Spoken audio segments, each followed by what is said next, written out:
it's Asu and welcome back to my motoring show. My last video was about cleaning the engine block and now it's time for the cylinder head. What is the cylinder head?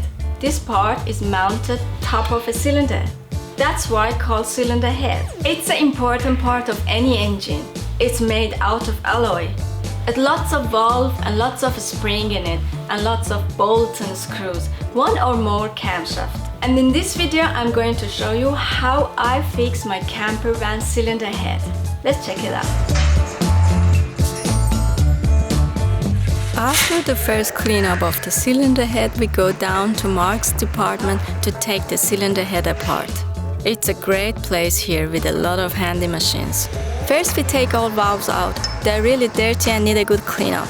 And again, more washing and more washing, this time in a special bath.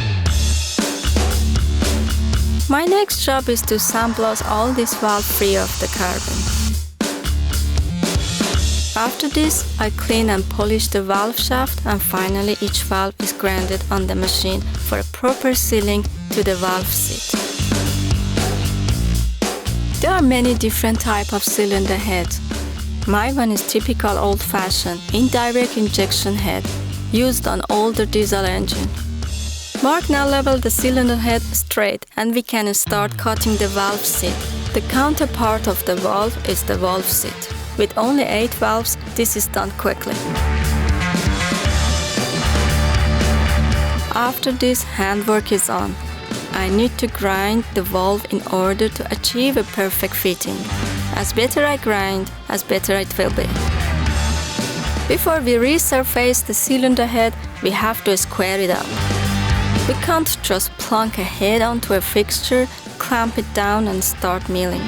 We have to line it up so the surface is parallel with the cutter head. To seal properly, a head gasket requires a surface finish.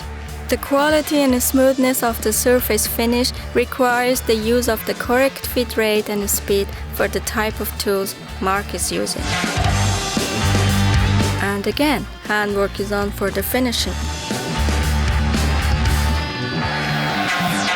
Next we are going to install the valves back to the cylinder head. This head runs on dual valve springs and with tappets. The keepers are tricky to install, but the downholder comes in handy. The valves are pushed by the tappets, driven by the overhead camshaft. The valve clearing is adjusted by a spacer disc. We first assemble the whole stuff together. Then measure the clearing, write down what we measured, remove the camshaft again to install the correct spacer. This is bloody time consuming. By sucking air, we check if the valves are tight and not leaking. If this is okay, the cylinder head is finished. Well, let's check out on the next video what we do with the engine block.